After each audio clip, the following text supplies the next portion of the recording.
All right, so as I said, today we'll finish up everything with logs, and then we'll start with trig tomorrow. All right, so I'm going to start with a problem that we've looked at before, okay? And I'm going to try to remind you of a couple things we've done, but we're going to solve the problem differently.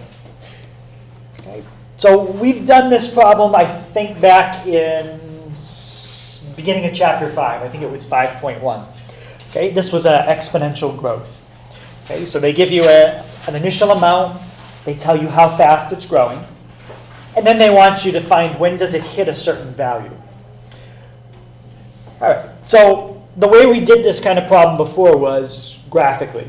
Okay, we would graph something in y1, we'd graph something in y2, and then we'd see where those two things did what? Yeah, where they intersected. All right, but this time, we're going to try to solve it a little differently.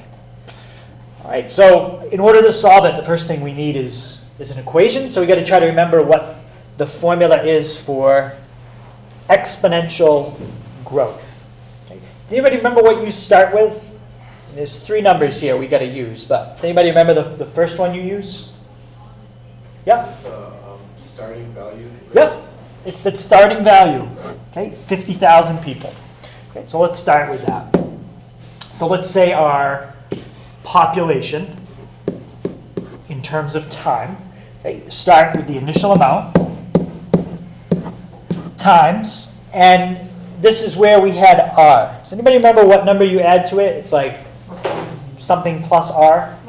Yeah, it's 1 plus r. And the reason I know it's plus and not minus, it's increasing. Right? If it said decreasing, it would be 1 minus r. Okay, so this is 1 plus r. Now, this has something to do with r, but that's not r. What do I have to do to turn 2.5% into r?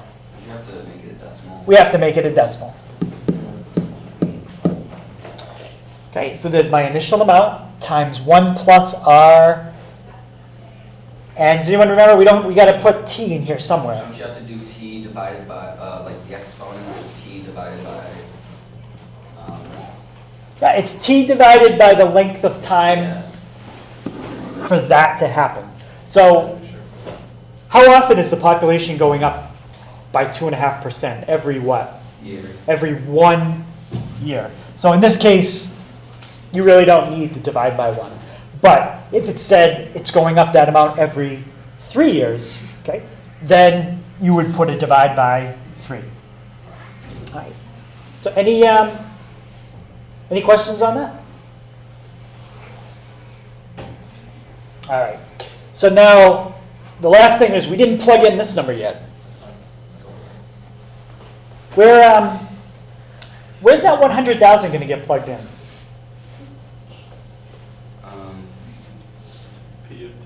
Yeah, that's going to get plugged in right here. That's your population. Okay. And we're going to solve for t, which is how long. Okay, that's the time. All right, so let's just plug that in and see what we got. So 100,000 equals 50,000. I'm just going to add those up, 1.025 to the t. Now, anytime that you have a letter as an exponent, that's a hint that you're going to use a logarithm at some point. Right? So my goal is to eventually get the t by itself. So it says t equals, and then I have an answer. Does anyone see something I can move to the other side? And I don't need a logarithm, bless you, to do this first part. Can you divide by 50,000? Yeah, this is 50,000 times this expression. So we can at least divide by 50,000. And what's 100,000 divided by 50,000? 2. So now I have 2 equals 1.025 to the t. Okay, pretty straightforward equation, except that you have a variable in the exponent. So here's where you have to use a logarithm.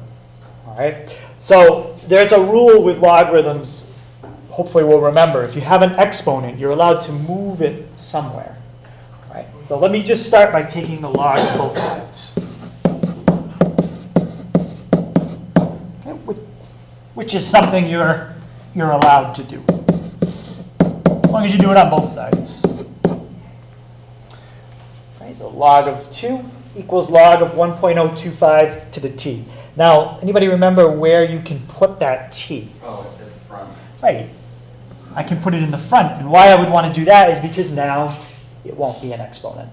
Okay, so I won't have any letters as exponents. In fact, I won't even have any exponents anymore. So I have log of 2 equals t times log 1.025. And now my last step is to get t by itself. Okay, so how do I get log 1.025 on the other side? Divide it. Yeah, just divide by it. And then we'll just type it in and see what we get. Okay, so divide by the log. And same thing on the other side.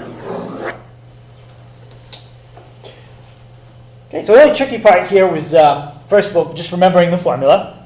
Initial amount times 1 plus r to the t. But once you get the formula, then you just plug in your number. Start to get t by itself. And I think this step right here could be a little tricky if you didn't know to take the log of both sides. Okay? But then once you do that, that exponent comes right down in front. And pretty much every problem like that you can solve the same way. Any questions on how we got t? Right, let's just type it in and see about how many years that's going to take. So I type log of 2. Is there anything I got to do before I type divided by? Yes, I have to close that parenthesis. Okay, if I don't, you'll get the wrong answer. Okay, and then log 1.025. So in order for the population to double, to go from 50 to 100,000 people, it's going to take that many years, assuming that it continues the same pattern. Okay, 28.1 years.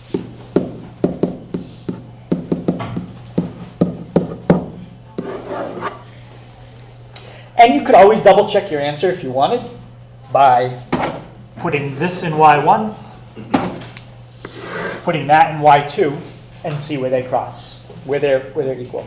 Mr. Hager, isn't there another formula you can use for doubling though, right? And halving, or like halfway? Yes, if you did have something doubling. In this case, it's just going up at 2.5%. Oh, But if it did say the population is doubling every year, how long before it hits 100,000 people, then yes. This thing right here would be replaced.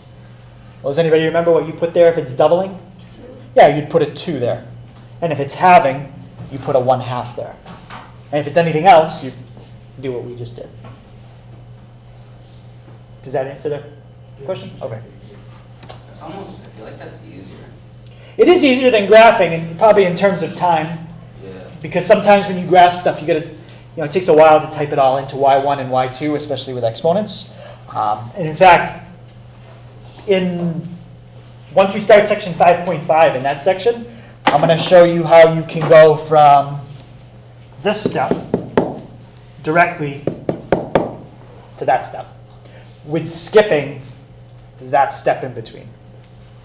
All right, I showed it to you this time because we don't know the shortcut yet, but we'll find out a formula that'll allow us to do a shortcut in about 10 minutes or so. All right, so any questions on that? All right, so next thing we're going to look at is something where you have like a set of data and you want to fit a curve or you want to fit a line or something to model it. So in Algebra 1, you probably did something like this. You might have a scatter plot like that. And a line of best fit is a line that kind of goes right through the middle of all the points. And you could pick a couple points that are like really close to the line, like maybe that one and that one. And you could try to find the slope between those 2 points and the y-intercept. And that would give you a good idea of a line that goes through the points. Okay, that's called a line of fit. But if you look at the dots I have here, does it look like a line would go through these dots? Well, no, not really, because it's more of a curve. Okay, it's curving upward. So what we're going to do is we're going to find a curve of fit. Okay, not a line of fit, but a curve of fit. Okay, and it's something we're going to do on the calculator. As long as you type in the points, the calculator can tell you what the curve is. Okay, and specifically, we're going to look at one special type of curve, because there's thousands of curves in math. We're going to look at one that's called a power function. Okay, and a power function looks something like this. It's a very simple function. It's just y equals ax to the m. Think of it as like the leading term in a polynomial and no other terms. Okay, you need to find a value for a, and you need to figure out the value for m. So it could be something like y equals 3x squared. Okay, or it could be like y equals 1/2 x cubed. Okay, but your final answer will have an x in it, and it'll have a y in it. You don't change those, but you do have to find the a and the m. Okay, it's kind of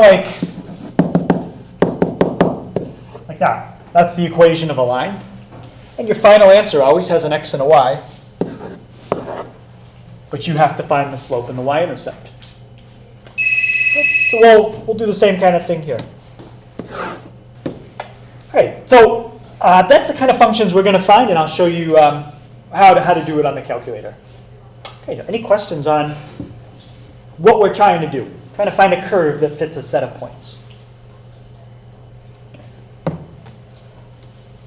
All right, so one thing they might ask us in some questions is not only to find the curve, but take a step back before that and just say, should you use a curve, okay, to fit this data?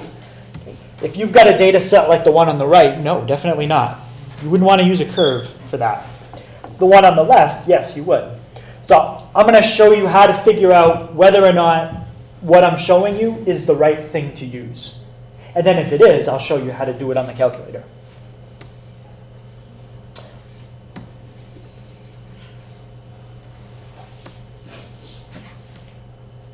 All right, so those are your 4 steps. Step 1 is really the step that's going to tell you whether or not you should use a power model to fit the data.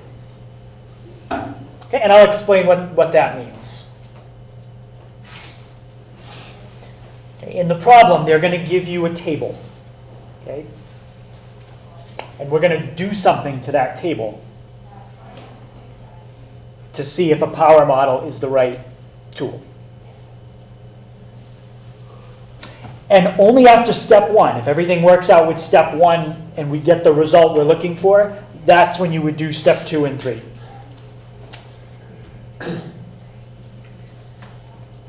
Okay, if we don't get what we're looking for in step 1, then we stop. Okay, we don't use a power model. Or we wouldn't do anything. Okay?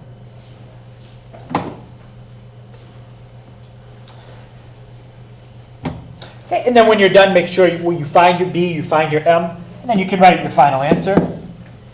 Just want to make sure I stick using the same letters. AX to the M. I think those are the same letters the calculator uses. That's why I picked those. So is B A? Oh, yeah, thanks. Yep, that should be A.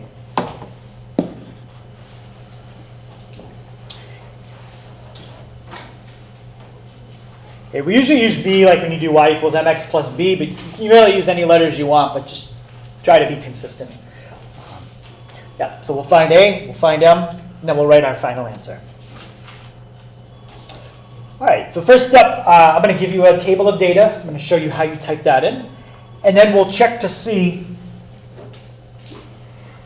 if something is linear. Okay? All right. So here's our table of data. Okay, first thing they want us to do is check should you use a power model. And then if you should, find it. Okay, finding it's probably faster than actually checking if you should use it. Okay, but let's check if we should use it.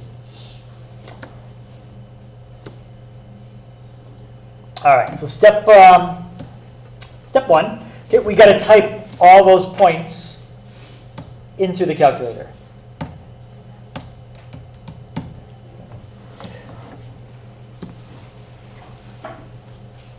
All right, so to type all those in, the first thing you do is you press Stat.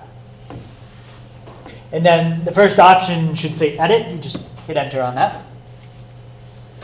And now, if you already have some stuff typed in, you might, from last week's class, okay, if the wrong numbers are typed in, you can just highlight the numbers, press Delete.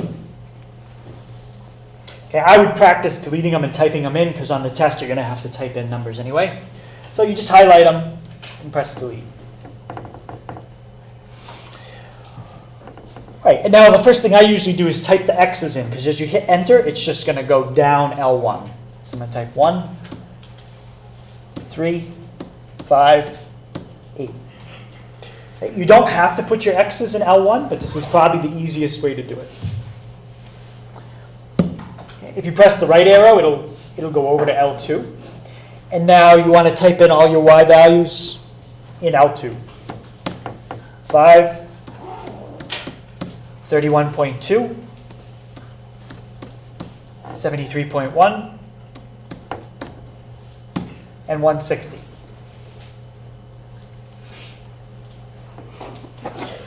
Now, what I need to do is create kind of this temporary table, and I'm going to put that in L3 and L4. X is in L3, Y is in L4. This is the temporary table I need to create. Not a table of x's and y's, but a table of ln of x's and ln of y's. So what that means is every value in this table, I want you to take the ln of every value. Now, the first time I do it, I'll show you how to do it by hand, okay, the long way, and then I'll show you a short way you can do the ln of every number at the same time.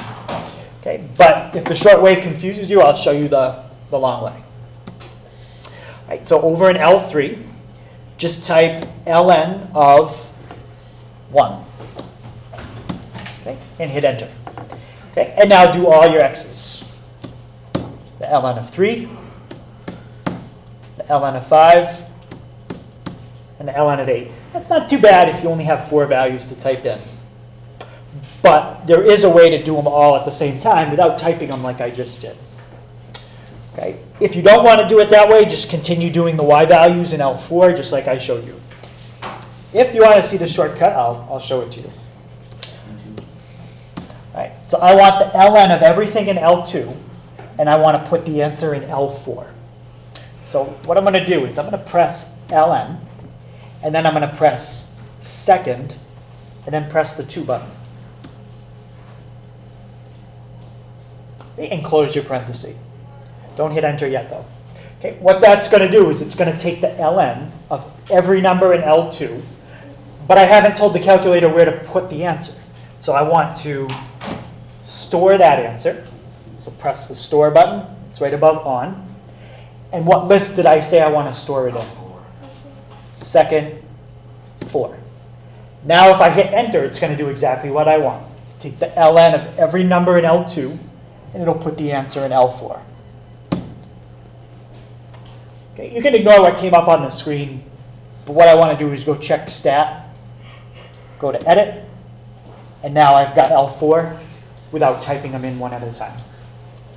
Right. So this L3 and L4, it's just a temporary table. Now, I want to see if that table, okay, that ln table, if it looks like those points lie in a straight line. If they do, that's kind of the simple way of saying, go ahead and use a power model. If they don't, then we won't. All right, so at this point, you have 2 choices. You can graph the points in L3 and L4 by hand, look like if they're in a straight line, then you're good. Or you can use the calculator. Okay, which way do you want to do it? You want to graph L3 and L4 by hand? Or do you want to use the calculator to graph them? Calculator? All right. So I like to go back to the main screen. And in order to graph them by hand, that's under Stat Plot. Second, y equals. You can graph up to 3 sets of data. Okay? We just need to graph one. So I'm going to pick the first plot. I'm going to hit enter. And right now it's off. Okay, the first thing I have to do is turn it on. Okay, don't worry about the type. Okay, just leave it on the first type. Now you have to go down and tell it where your x's are. Okay, I'm graphing the ln table. L3. My x's were in L3, so second 3. And where are my y's? 4. Second L4. Okay, don't worry about the mark. That's fine. You can just leave it. And now we've turned on the stat plot. Okay, any questions on that? All right, so just like anything you graph, you always have to set your window. Okay, this, just watch me do this because you don't have to go back to the screen. I just need to remember something. So it looks like my smallest x is 0 and my biggest x is 2. So I'll set my window from, I don't know, maybe I'll go 0 to 4. And my smallest y value is 1.6 and my biggest one is 5.07. Okay, so I'll set my y's from 0 to 6. Okay, so do that on yours. Set your y's from 0 to 4, or your x's. And what did I say for y's? 0 to 6. 0 to 6. If you don't set that, the only thing that would happen is you'd have a point off the screen. And now if you hit graph, you should see all the points we just made the table for. Okay, so does it look like those points are in a straight line? Yep. Yes. So what that tells me is a power model is the right thing to use. I can forget about the ln table now. I don't need it for the rest of this problem. Okay, the ln table was just to check if I should go ahead and find a power model. Now, finding a power model is going to be super fast, a lot faster than what we just did. And that'll be the next step. How do I get to the ln table again? How do you get to it? Yeah. So it's under Stat, Edit, and L3 and L4 with the ln table. I did the shortcut for the ln. How do you do the shortcut? Yes. So take the ln of everything in, I think it was L2. So second 2. I close my parenthesis. And then I stored that answer in L4. And I could have done the same thing, taken the ln of everything in L1 and stored it in L3. But that I typed in by hand. I'm never going to give you one that's much bigger than this. So if you just want to type it by hand, you can. But if you had a table with like 50 numbers, I would much rather do it this way. Okay, but you're never going to have that big of a table.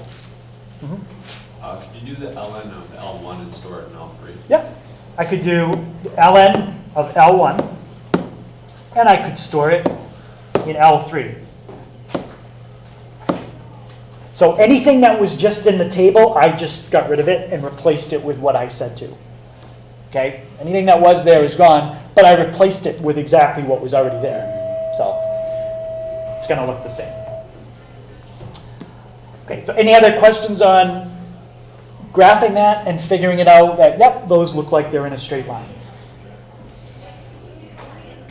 All right, so now forget about the ln table. You're done with it. You can delete it if you want. You can keep it in there, but you don't need L3 and L4 anymore. Okay.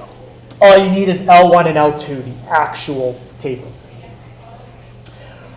All right, so now to find a power model.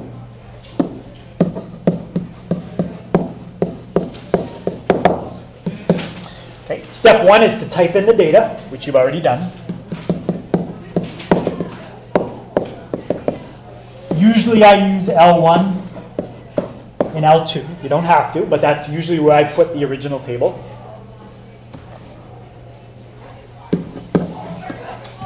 Okay, step 2. Press Stat, and then go over to Calc. Okay, to get to Calc, you press the right arrow. So Stat, Calc, that's pressing the right arrow. Okay, so let's do it again in case you didn't see it. Stat, Press the right arrow, that takes you over to calc. And you're going to go down to option A. Okay, on mine it's that. If you're using a different model, it could be a little different option, but it's power regression.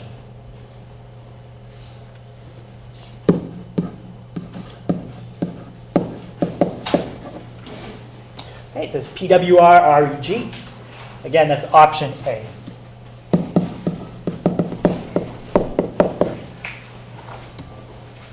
Okay, once you go down to that option, just hit enter. And now if you did what I said in step 1, if you put the x's in L1 and you put the y's in L2, you don't need to adjust anything here. If you decided to put your x's and y's in different lists, then you need to tell it where you put them. Okay, but we put our x's in L1, and we already put our y's in L2. Okay, so go down to calculate and hit enter.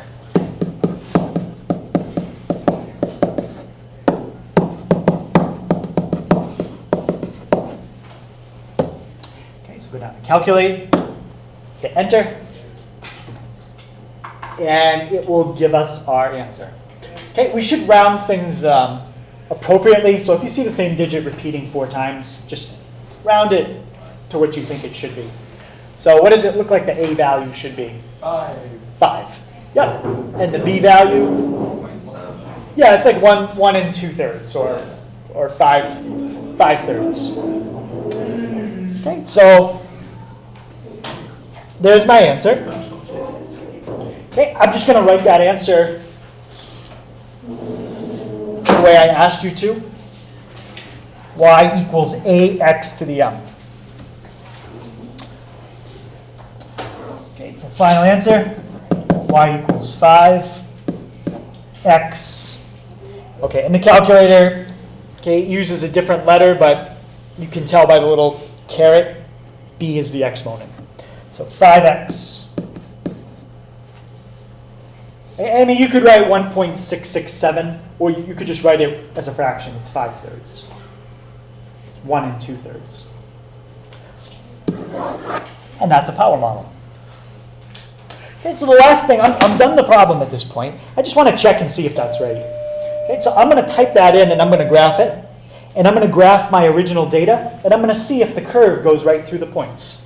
It should. Based on our LN table, those points looked pretty linear in the LN table, which means this should be a pretty good graph that goes through the points.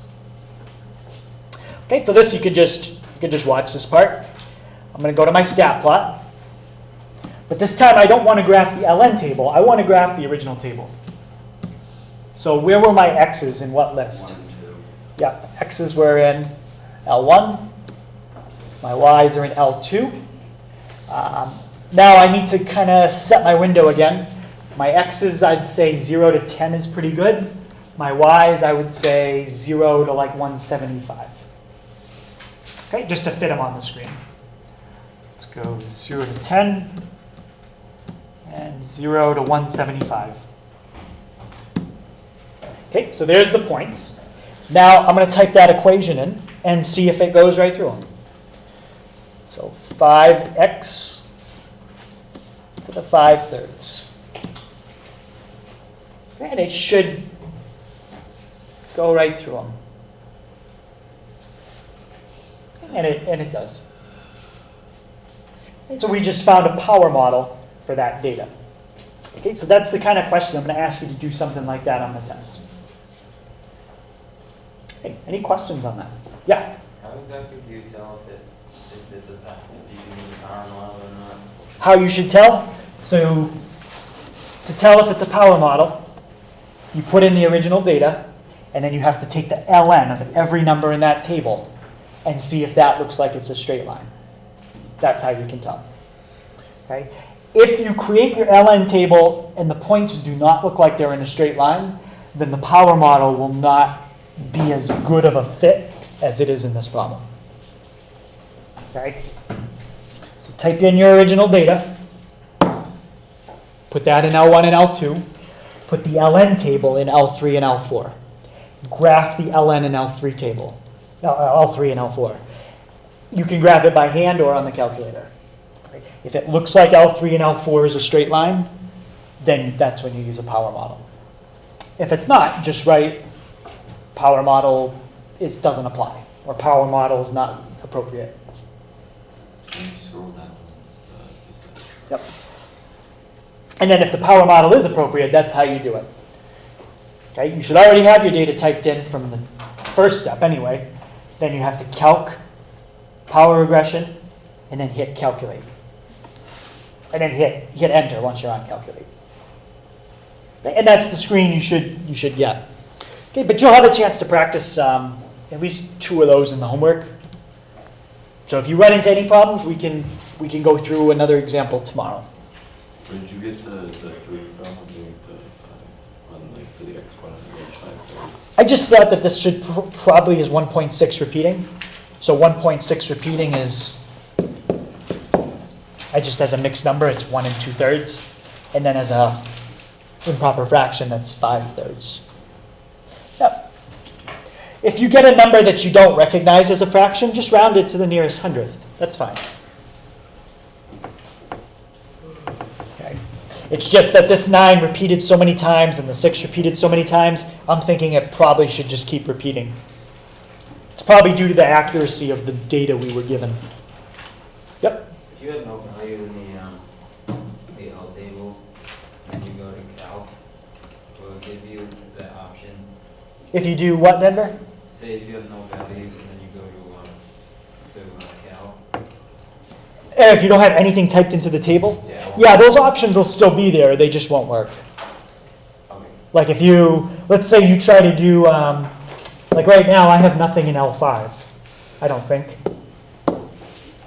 So if I try to calculate what I just did and use L5, it'll give me an error because there's nothing in the list. Okay, so if I go to stat, calc, option A, and I say, you know what? Use L5 for my x's. There's nothing in that list. So when I go to calculate, it gives me an error. Invalid dimensions mean that there's nothing in that list. Yeah. So you'll get an error if you pick the wrong list. You'll probably get the same error if, let's say, you have a different number of numbers in each list. Like if you tried to do this using L1 and L2, you're going to have a problem now too. Okay, because you have an x value without a y value. So that's going to be the same kind of problem. All right, so you got to make sure you have the same amount in L1 and L2. Okay, any other questions on that? Mm-hmm. Is there a quick way to reset or clear out your L table? You gotta be careful. Don't do what I'm doing at this second, because if you do it wrong, you delete your entire list. If you press clear and then enter, yes, that works. I think if you press delete, what it'll do is it actually deletes L1 from the calculator. You can get it back, but then you lose it. So like if I press delete, now I've lost L1. And I don't know how to get it back without just resetting the whole calculator. There might be a quick way, but the only way for me to get it back is to reset. And now I'm going to lose everything I typed in. Okay, but now if I go to stat and I go to edit, I have L1 back. I think there's a faster way to get it back without resetting, but I'm not sure. All right, so again, that's the quick way if you want to clear out a list. Go up to the list, don't press delete. Press clear, and then hit enter. So you can delete L1? You can get it back. Yeah. Yeah, you can get it back though. Okay, any other questions on that? All right, so last thing we're going to look at is section 5.5. And there's really not that many slides here. So I told you that I was going to show you a shortcut for that problem we did about the population. Okay, and it's called the change of base formula. Okay. Right now, there's only 2 bases we know how to type in on the calculator. You can press the log button, and that's a base 10. Or if you press the ln button, What's the base on that? Isn't it? E. Yeah. Well, if I want you to type a base other than 10 or E into the calculator, you don't have a button to do it directly, but there is a formula that allows you to do it. Okay? And it's called the change of base formula. And what that formula would let you do is type in something like this. Log base 5 of 9. Okay, there is no button on the calculator for base 5. But this formula will allow you to plug it in. And actually, I'm showing you two ways you can plug it in. I would pick one or the other. But if you want to know what log base 5 of 9 is, here's how you can type it in. Log of the argument goes on top. Log of the base goes on the bottom. Okay, so this is how you would type in log base 5 of 9. Log of the argument divided by log of the base. And that is the answer to that problem. Okay, I said you could also type it in with ln. Doesn't make a difference. Ln of 9 divided by ln of 5, same thing. Okay, so I'll just, There's no button for that at all, is there? well, depends what kind of calculator you're using. If you're using a scientific calculator, no, you'd have to type it in this way because there isn't a button. If you're using an older graphing calculator, like this one, you have to type it in the way I just showed you. If you're using a new graphing calculator, there are different ways to do things. That's descriptive, isn't it? I know. So the way that I'm showing you will work on any calculator. Old, new, whatever you got. But that's how you type it in, and there's two ways you can do it. Yes.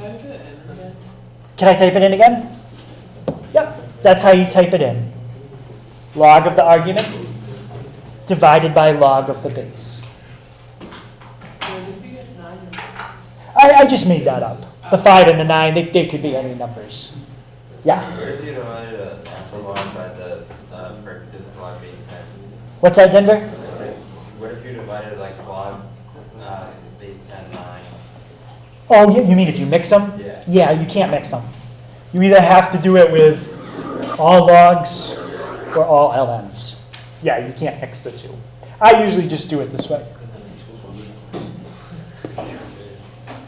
All right, so what that would allow us to do is graph something like this. Okay? I want to graph a base 3 log. Okay? Using the change of base formula, how would I type that in? And again, there's two ways. Someone just give me one way.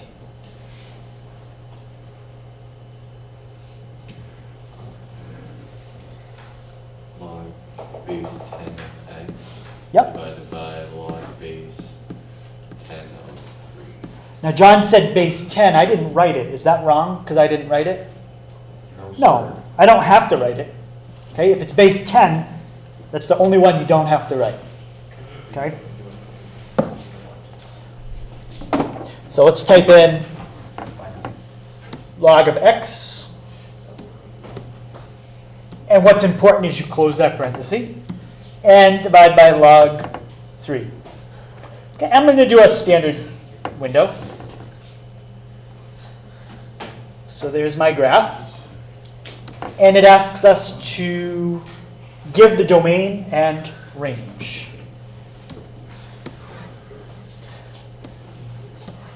Oops. Okay, any thoughts about domain and range there?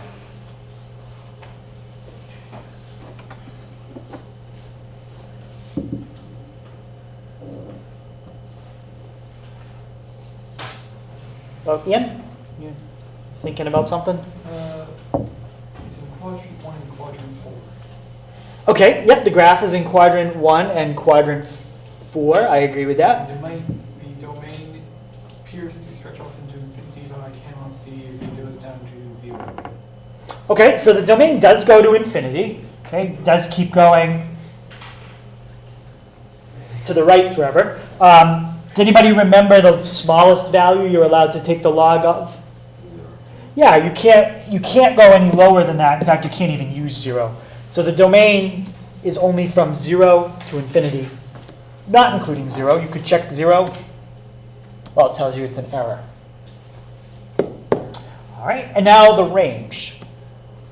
How low does it look like that graph is going on the y-axis? 2. -2?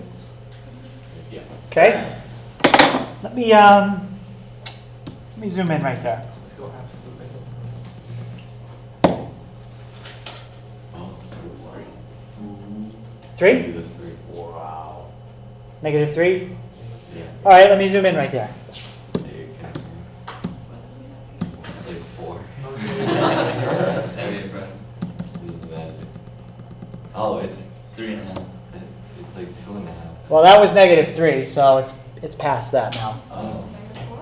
Maybe it is 4. Seems to stretch to negative infinity. -5. And it's 7. It's hard to show you because I don't have the precision to move the cursor, but it is below -3. So, any thoughts on how low that graph is going to go? 3.5? Nope, it goes lower than that. Does it go to negative infinity? It goes to -infinity. But the graph doesn't show it. But the graph doesn't show Oh, it. is it too steep? It's too steep. Yep. Makes perfect sense. So the graph kind of curves in there where I drew it, but it does go down forever. Okay. The way you could check that is just pick a very small x value. You can see if you plug in 0.000001, you are at -14. Oh. Okay. See, it lied. So the point here is don't go by the graph because it gets too steep for the calculator to draw it. Okay. So range. That's how low that it goes. How high does the graph go? Yeah, it's just going to keep going up. It's very, very slow, but it will keep going up forever. All right, so all the transformations that we know about every other function also apply to logs, and nothing is any different. All right, so what I've done is I put a letter where you could have each transformation. Quickly make sure we remember what all these letters do. Does anybody remember what A would do when you add or subtract inside parentheses? Shift Yep. Which way? Is that your horizontal or vertical? horizontal. Yes. That's your horizontal shift. How about B? Horizontal strip. That's your horizontal stretch. And just as we always remember, these do the opposite of what you would expect. If you see plus, it's going to shift left. If you see minus, it shifts right. How about C?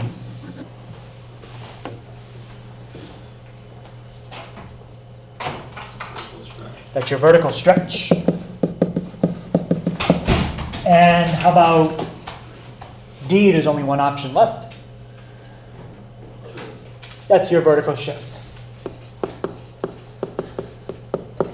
C and D do exactly what you would expect. Plus D goes up, minus D goes down. A big number for C will stretch it bigger. A small number for C, like 0.2, will make it smaller. Now, what if C or B is a negative? Because that's what I'm going to ask you about in example 2. What does a negative cause to happen? Yes, a flip. Okay, that's a flip. Okay, specifically, yep, that's a horizontal flip if it's negative, and this would be a vertical flip, just like it, because it's with the vertical stretch, if negative. So you have 6 transformations that could happen. Okay, you've got all the shifts and stretches, that's 4. And then you've got 2 reflections, or flips. A horizontal flip, and a horizontal flip, if they ask you which axis that's over the y-axis. That's a horizontal flip, left to right. A vertical flip That's up to down. That's a reflection over the x-axis. Okay, it's a little weird because you think vertical, different axis, but a vertical flip is over the x-axis. All right.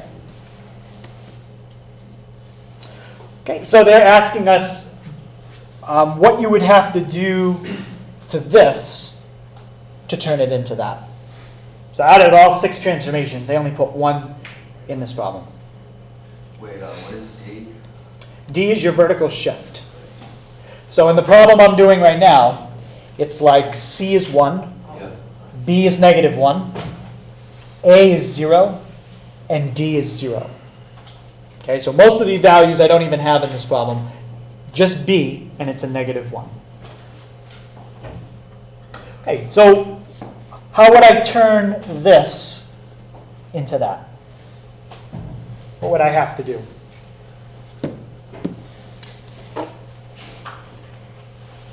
Yeah. Horizontal stretch and negative. The only way it would stretch is if it was a number other than 1. The negative does something else. Flips it, right? Flips it. All right? So if this number was like a -2, then I would say it's a, something's happening, either stretching or compressing, and then the negative would also flip it. In this case, there's no stretching or compressing. Okay? It's just a flip. All right? Which axis or how is it going to flip it? You have to tell me that. Horizontal. Yes.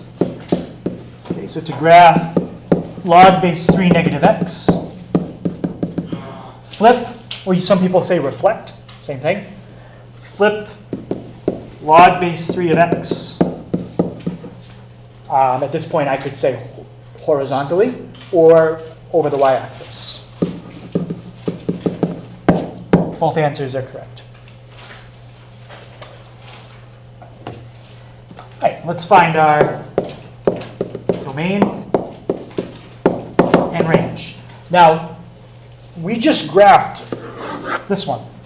Okay, so if you remember what that one looks like, it looks like that.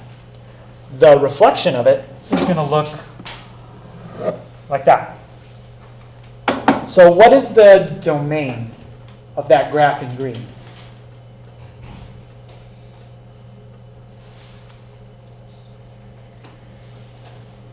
From, is it negative infinity to negative infinity, or is it negative infinity to infinity? Because it's going to the left. Yep, it's going to the left, and then does it go to the right forever? No. No, so it doesn't go all the way to infinity on the domain. Where does that green graph stop heading towards the right? Or It hits the axis. does it hit the axis? Does Oh, it no, hit 0? doesn't. No. So is it 0? 0, and then what symbol? The bracket, or I don't know. Parenthesis. Oh, okay. Okay, so remember Hey, at least I was trying. the graph in blue was 0 to infinity, and then if you mirror image that, it's now negative infinity to 0. Now, what about the range? From negative infinity to infinity. Yeah, if something goes up forever and down forever and you mirror image it, it still goes up forever and down forever. Okay? You can't ever change the range on a log function. Okay? That's the range for every log function I ever asked you about. No matter how you shift it, stretch it, it's always negative infinity to infinity. The domain can change. Hey, any questions on that one? All right, so let's try, actually, you know what? Let's describe this one first. And then we'll do a sketch by hand. Okay, and then we'll finish up. All right, so they want me to describe how to, same thing as last problem, describe how to sketch log 3 minus x. But what's wrong with this? It's, Like not in right form, right? right, what do I like first? The exponent, or no, the variable. So how could I rewrite that? Negative x plus 3. Yes. So how many transformations are happening there? 2. Okay, so how could I sketch that based on the original? What's the first thing I would have to do? And just make sure you follow the letters. Shift 3. Yep. Shift 3 to the left. 3 units to the left. Yep. Remember, the horizontal stuff is always the opposite of what you would expect. And the other one we already know. We just did that one. What's the negative in front of x going to do? Flip it.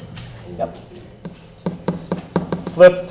Horizontal. You could say flip horizontally, or if I already wrote the word over, I'm just going to say flip over the y-axis. Or you could also say reflect in place of flip.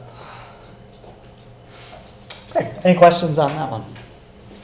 A little more complicated because it had 2 things in it, and now the order is important. So always stick with the order that I just showed you with A, B, C, D.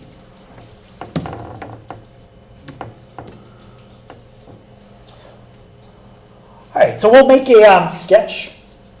Okay, one thing we're always going to have to find when we make a sketch is the vertical asymptote. Because remember, the log function, it gets closer and closer and closer to 0 on the domain.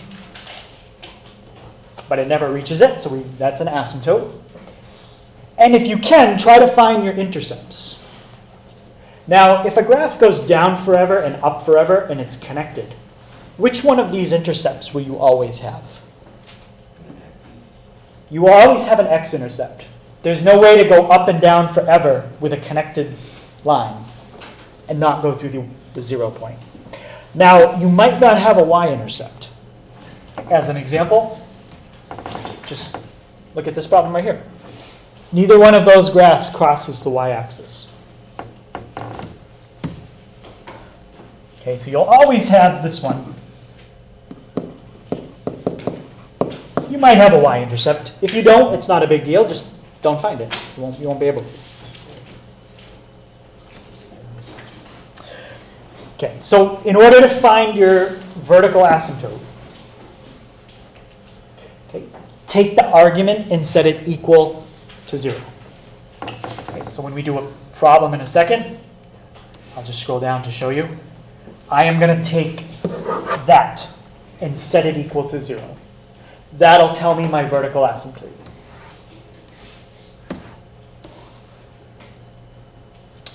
Okay, so set the argument equal to 0. Right, now to find your intercepts, if you can find them, okay, I'm just going to use the graphing calculator, so you don't even need to worry about the 2 steps.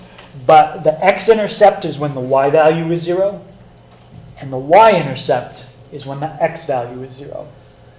Right, but again, I'm just going to use the calculator, so I'm not going to have to worry about doing that by hand. And as always, if you need some more points, just use your table. Okay, but just remember that log functions only go in one direction. So you need to pick values that go in the right way. If you pick x's that are going the wrong way, your table is just going to say error.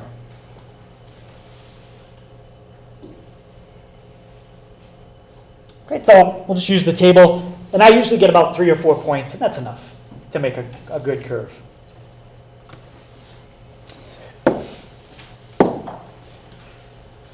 All right, so let's see if we can sketch that. Log base 2 of 3x plus 5. Okay, step 1 is I'm going to find the vertical asymptote. Okay, they asked me to do that anyway later in the problem, but you can't really do a graph without finding the vertical asymptote. Okay, so you have to do that anyway. Somebody remind me, how do I get my vertical asymptote? Set your argument equal to 0. Yes. Okay, set the argument equal to 0. So 3x plus 5 equals 0. 3x equals negative 5. So what is my vertical asymptote? Negative 5/3. Yeah, good job. Negative 5/3.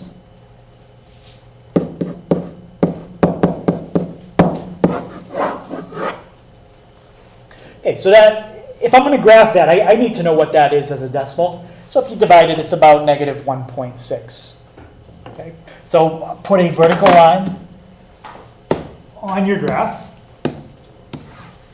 at negative 1.6. Okay, and it's just an estimate.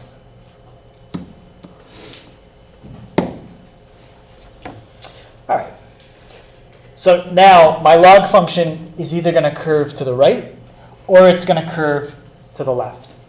So what I'm going to do is type this into the calculator, and I'll try a value bigger than negative 1.6, and then I'll try one smaller.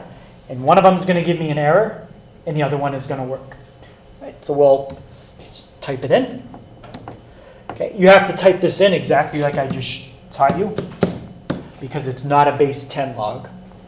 So 3x plus 5 divided by log 2. Okay, what's a value that's bigger than negative 1.6? Like negative 1. Okay, so we get negative 1. So now I know negative 1, 1 is a point on this graph. I can tell you it's going to curve to the right. Okay, I could do, just space them out a little. If you didn't tell me that one, I would have done 0. But 5. yeah, we could skip over to 5 and do 8 and 10. And that's enough. Okay, you'll get a pretty good graph from that.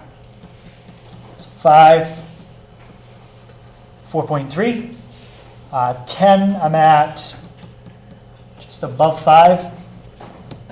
And 8, I'm at a little below 5.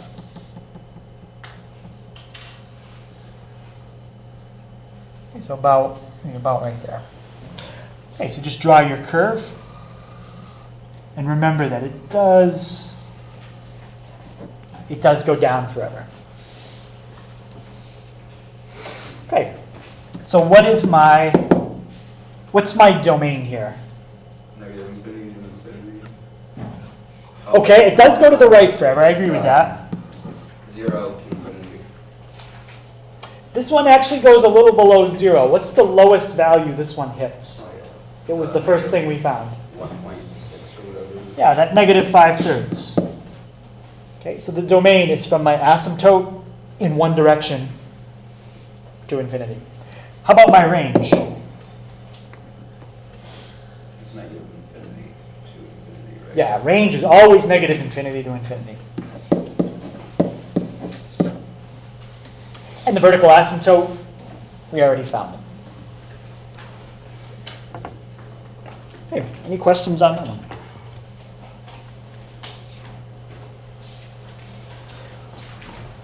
All right, so the last formula that I'll give you, it's a formula that the book uses towards the end of the section, and it has to do with the intensity of an earthquake. So if you've ever watched the news and you see something about an earthquake, like magnitude 2.9 or something, here's the formula that we calculated. So R is the magnitude, and there's 3 things you need to calculate it. You need the amplitude of the vertical ground motion in micrometers, which would be given to you as a number in the problem. The period of the wave.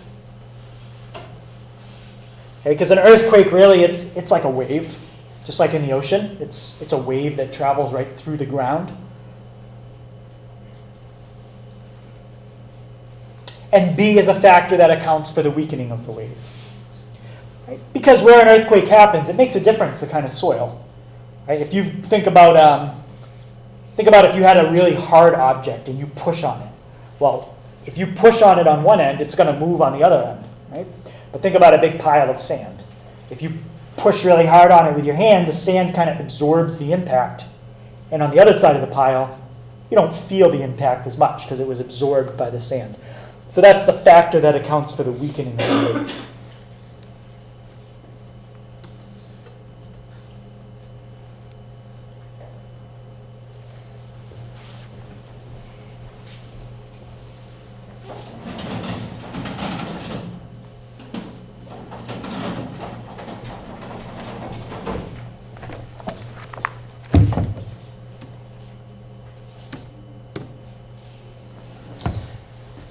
right, so let's say they, just going to look up a problem.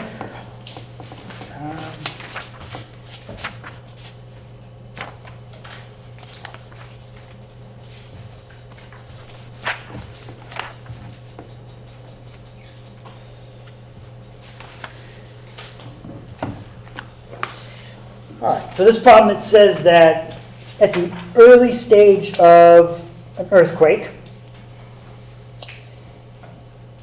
A was 250. So I'm just going to write down the numbers. Okay, so that's at the beginning of the earthquake. The T value, or the period of the wave, was 2 seconds. And the weakening of the wave, the B value, they said is about 4.25. Find the magnitude of that earthquake. It's really pretty straightforward. You just fill those numbers in and type it in. Okay, so the magnitude of the earthquake would be the log of 250 divided by 2 plus 4.25. Okay, so let's just see what the magnitude is. What's 250 divided by 2? 125. So I need the log of 125 plus 4.25. So that's 6.3, which would be a pretty powerful earthquake. How far? What's that? How far does it go up to? I don't know the highest. I mean, I know you can have a magnitude 7, magnitude 8. 10. Magnitude 9 is when the planet cracks in half, I think. Oh wow. So that's pretty bad. If it happens, we will know about it, and then nobody will know about it. But the thing that's different with the Richter scale is, let's say you had a magnitude 5, 6, 7, and 8. You might say, oh, 5 versus 7. It's only 2 numbers away. Well, yeah, each number is a factor of 10. So if you had a magnitude 6 earthquake, it's 10 times as powerful as a magnitude 5. So a magnitude 7 is 100 times as powerful as a magnitude 5. Magnitude 8. That's 1,000 times. What's the highest one we've ever had? I think it's probably around the 8s. It's in the 8s, but the highest you go is 10. Yeah, it's probably in the Oh, 8s. no. You can go as high as Algernon, which is like All right, so that's how the scale works. It's a logarithmic scale. Actually, you're right. Did you guys do anything with pH in chemistry ever? Yeah. pH is the same thing. Something with a pH of 5 versus a pH of 6, it's 10 times the difference. More acidic or basic, whichever way you're looking at it.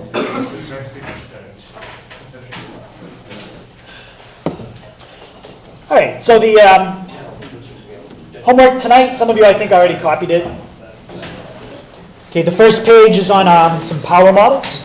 Okay, it's 293, 35, 36, 43, 46, 48. And page 301, that's some problems with logs, graphing some logs, and using the earthquake Richter scale formula. Okay, so it's 1, 5, 8 through 10, 16, 23, 25, 28, 42, 52. In fact, the earthquake problem that I gave you, we just did at the end of class, it was I think it was 52. So we already did 52. Yeah, so you can skip 52 if